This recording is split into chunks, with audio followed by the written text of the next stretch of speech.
Sejam bem-vindos ao Miniono Cast, o podcast do Miniono Poços de Caldas. Eu sou o Bruno, o secretário-geral da 9ª edição do Miniono. E eu sou a Malu, a assessora executiva da 9ª edição do Miniono. E hoje a gente está aqui com a Maria, a diretora da OEA 1980, que vai falar sobre a liberdade de expressão e censura na América Latina. Seja bem-vinda, Maria. Oi, pessoal. Meu nome é Maria. Eu sou aluna do 5º período de Relações Nacionais. Eu sou diretora do comitê da OEA de 1980. E eu agradeço muito pelo convite desde já. E espero que a gente consiga ter uma conversa muito proveitosa. Seja bem-vinda. E vamos então passar para o primeiro bloco, em que a gente vai fazer uma apresentação e uma contextualização do comitê.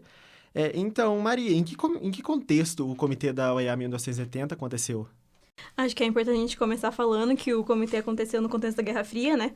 Que foi um momento da política nacional que estava tudo muito marcado pelo antagonismo entre o capitalismo norte-americano e o socialismo soviético. E também no momento em que nasceu o ímpeto norte-americano de desenvolver uma certa política de vigilância e uma política de contenção dessas ambições soviéticas, que estavam muito associadas na sua política industrial, financeira, econômica, social, no geral, dos Estados Unidos, e como isso estava associado à sua luta contra o comunismo. E o que vai ser importante aqui para a gente vai ser ver como esse contexto ele vai ser trazido para o cenário da América Latina e, sobretudo, no contexto da política interna de cada país e com a própria ocorrência de diversos governos ditatoriais que tiveram influência, sim, nos Estados Unidos. Sim. A Guerra Fria começa ali no final da Segunda Guerra Mundial, né? E aí já na década de 80 tem uma espécie de um reavivamento da Guerra Fria, né? O Reagan chega nos Estados Unidos com um discurso de reavivar uma luta contra a União Soviética, né? O Império do Mal. E em que contexto estava a América Latina inserida na Guerra Fria aí na década de 80? Nesse momento das ditaduras, a gente conseguia ver governos muito centralizados na mão do Estado, do governo mesmo, mas que não eram só repressores de ideologias, mas também isso acabava afetando a própria população. E isso está muito relacionado com a forma como eles reprimiam movimentos populares e também como essa política está associada à política de exterminar o comunismo, que estava muito relacionada com essa hegemonia capitalista dos Estados Unidos. E com isso também a gente pode ver que essas ditaduras elas eram muito usadas principalmente para reprimir esses movimentos, e isso era feito através dessas censuras, repressões, do abuso de poder, da corrupção. E, nesse sentido, essa reunião ela vai acontecer para que diversos países do continente, mas também do sistema internacional, diversos outros atores, como imprensa e outras organizações internacionais, pudessem discutir sobre essas infrações e sobre como isso estava afetando as sociedades internas de cada país do continente. Interessante. E Maria, considerando toda essa questão da Guerra Fria, de ditaduras na América Latina, o que você diria que seria o motivo principal para a reunião acontecer?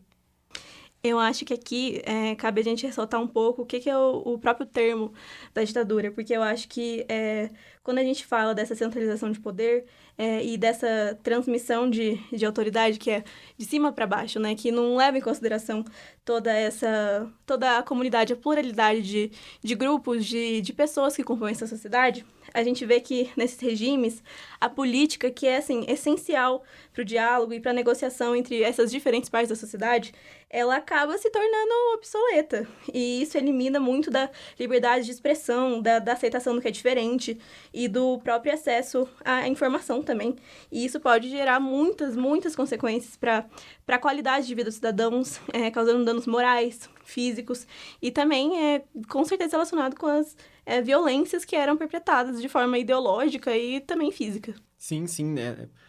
Na década de 80, né, foi um pouco antes aí, a gente teve o golpe no Chile, né, em 73, em que teve um governo democraticamente eleito, né, do Salvador Allende, e que, com a ajuda dos Estados Unidos, foi completamente dizimado, né, o regime democrático, que foi escolhido pela população de fazer uma transição democrática para um sistema que fosse mais acessível, né, que buscasse mais uma igualdade social. Popular mesmo, popular, né, na década de 70. E aí vem o Pinochet, com a ajuda dos Estados Unidos, bombardeia o palácio, né, do de Salvador Allende e instaura um dos regimes militares mais repressores da América Latina.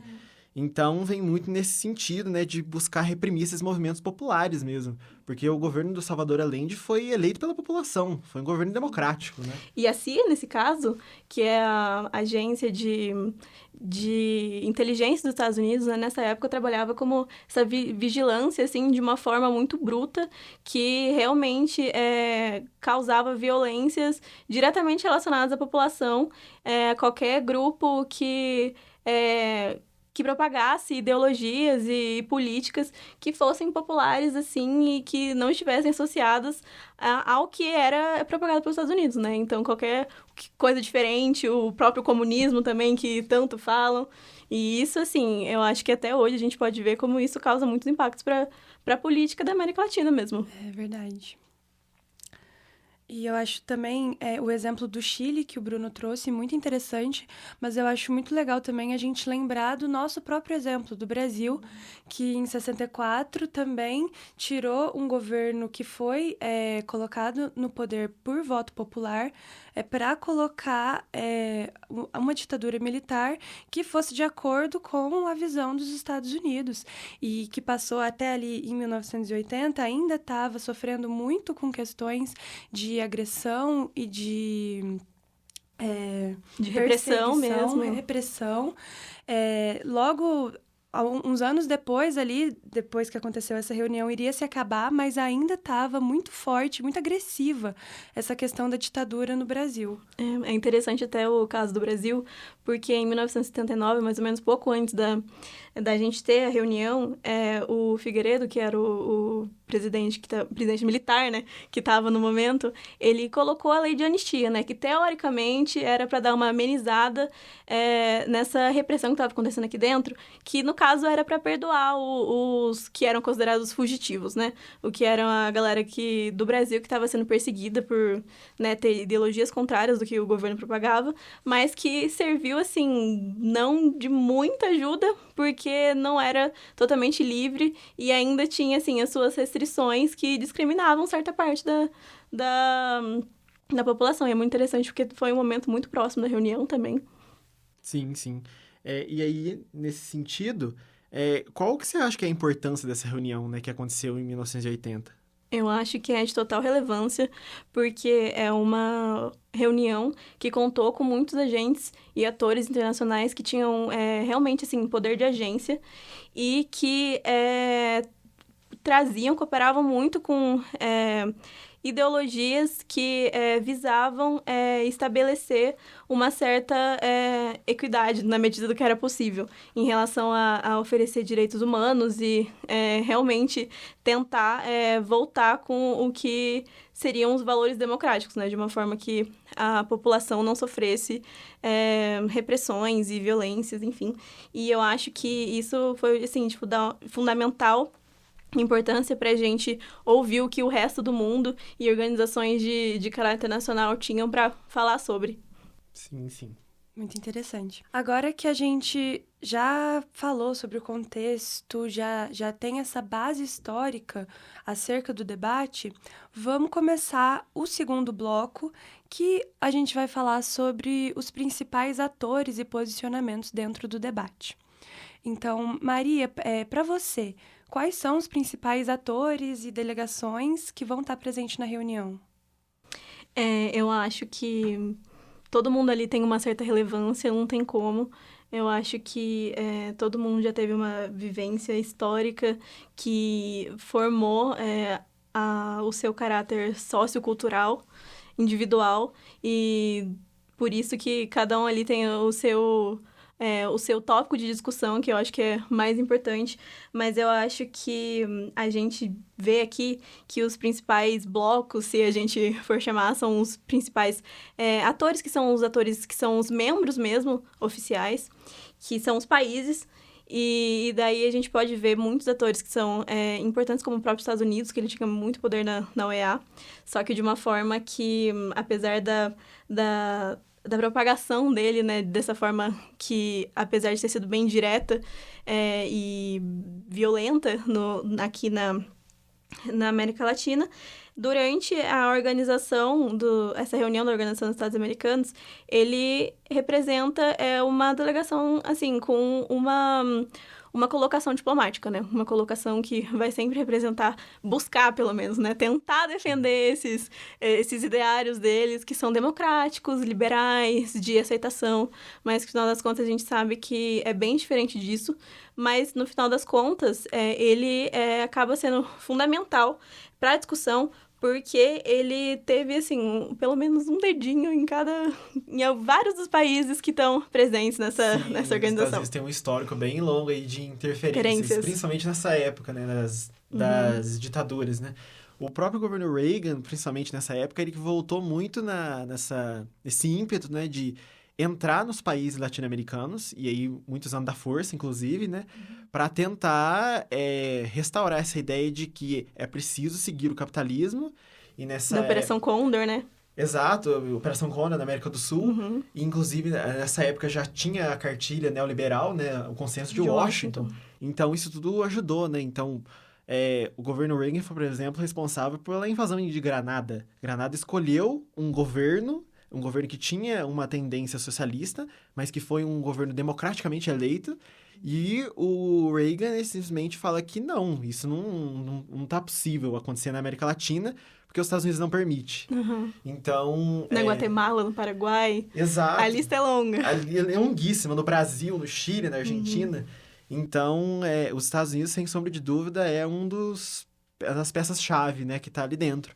Mas além dos Estados Unidos, e os outros países latino-americanos, né? O Brasil, o Chile, a Argentina, né? Países que tinham ditaduras já. Não, na verdade, eu acho que esses são justamente países-chave que estavam aqui na ponta da língua, porque alguns deles, o Brasil, por exemplo, estava nessa tentativa de transição. Não diria transição, mas de soltar um pouco essa mão pesada, mas de forma alguma estava livre do que era esse regime centralizador e violento. Mas eu acho que eles têm, assim, grande participação nessa reunião, principalmente porque eles são alguns dos países que mais sofreram, mesmo que a sociedade, que a população, crianças, mães, mulheres, avós, pais, filhos, que mais sofreram mesmo com as torturas e com essa interferência direta mesmo dos Estados Unidos, até porque eles já eram um país que se colocavam, já que se projetavam na própria região. Então, isso já, como um todo, já traz uma certa relevância para eles em relação aos outros países. Certo. Muito interessante. E dentre esses atores mais relevantes que você citou tantos, né? Qual que é a posição que você espera deles? Eu acho que, como eu estava falando antes, cada um tem, assim, um seu contexto político, histórico, cultural também, e o momento que eles se encontravam da própria ditadura, se já tinham tido ditadura, como que se estava no processo de redemocratização, se o momento que eles estão ali e agora, e tudo que também que eles passaram. E daí vocês vão ver que nos dossiês a gente tentou fazer essa linha do tempo para facilitar o entendimento de vocês, né? Como que vocês vão, como a delegação vai articular isso no debate. Por isso que a gente tentou colocar para vocês a forma como os atores, até mesmo os atores que não são países, como eles priorizam os direitos humanos, os seus ideais e a própria liberdade de expressão, né? Que é o nosso tema principal aqui. E também a disposição que eles tentavam ter para criminalizar a censura e os outros atos de violência. Mas eu acho que vocês ficariam surpresos de perceber que a maioria dos países não está muito interessada em criminalizar e vai estar muito na mão dos outros atores, das ONGs, da imprensa e da sociedade civil mesmo. Sim, não. O próprio regime ditatorial, né, desses países foi construído em cima dessa questão da censura. Exatamente. Então, é meio claro de que eles não vão abrir mão de uma parte tão fundamental do que mantém o regime, porque alguns atores da sociedade civil estão cobrando esse tipo de coisa, né? E uma coisa que você mencionou foi que a gente vai ter atores que não são, né, os próprios países, né, as delegações diplomáticas formais dentro da reunião. Então, tipo, você pode falar alguns deles pra gente? Tipo assim, alguns atores para além dos países que vão estar na reunião? Claro, a gente consegue mencionar diversos atores aqui que a gente pode até reconhecer e não saber da importância que eles tiveram na época em questão de apoiar ou não esses regimes que faziam essas censuras. Então, por exemplo, a Globo é um grupo, né, que a gente vê aqui, que está presente no nosso país, que a gente liga a TV o dia inteiro e tá aberto ali para todo mundo ver. 24 horas. 24 horas por dia. Foi um ator que, aqui no Brasil, por exemplo, teve a sua interferência de forma que meio que apoiou, assim, algum dos governos ditatoriais da época. E em questão de, quando eu digo apoiar, eu quero dizer meio que Fazer realmente vista grossa. fazer vista grossa, não deixar passar, né? Fazer o belo do pano, passar o pano. Não tô vendo nada, né? Exatamente. Sei o que tá acontecendo. E são diversos outros associações também que a gente está no meio, que tem aqui pra gente conseguir ver, que são, por exemplo, outras imprensas que já fizeram diferente, por exemplo, ou até mesmo os outros atores internacionais que eu estava falando, não em questão de países, mas como a própria Anistia Internacional, a PEN Internacional, que são representantes de, por exemplo, jornalistas do mundo inteiro que visam sempre tentar estabelecer um maior diálogo entre as massas, entre o povo e o governo, e também outros agentes que buscam os direitos humanos. E eu acho que isso aqui vai ser de grande relevância pra gente, porque vão ser eles que vão estar lutando, principalmente, né, para dar voz para essa população que tá encarcerada, basicamente. Sim. Regimes que não são muito amiguinhos, né? Então, tipo, o que você construiu pra gente, esse cenário da reunião, então seriam dois lados opostos que estariam dentro do debate, né? Então, de um lado, estariam esses regimes ditatoriais, né, da América Latina, e do outro, esses grupos internacionais, parcelas da sociedade civil que vão estar lutando para que essa liberdade de expressão ela seja considerada mais, ainda que sejam regimes ditatoriais, né?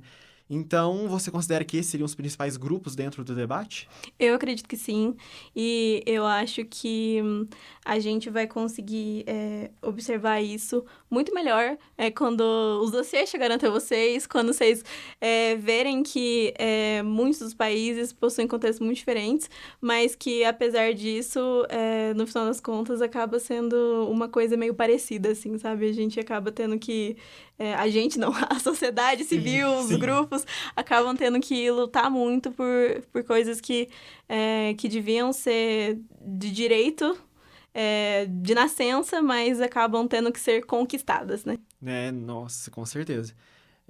Foi uma época complicada. Complicada. Né, em muitos pontos. Será que a gente tá tão longe?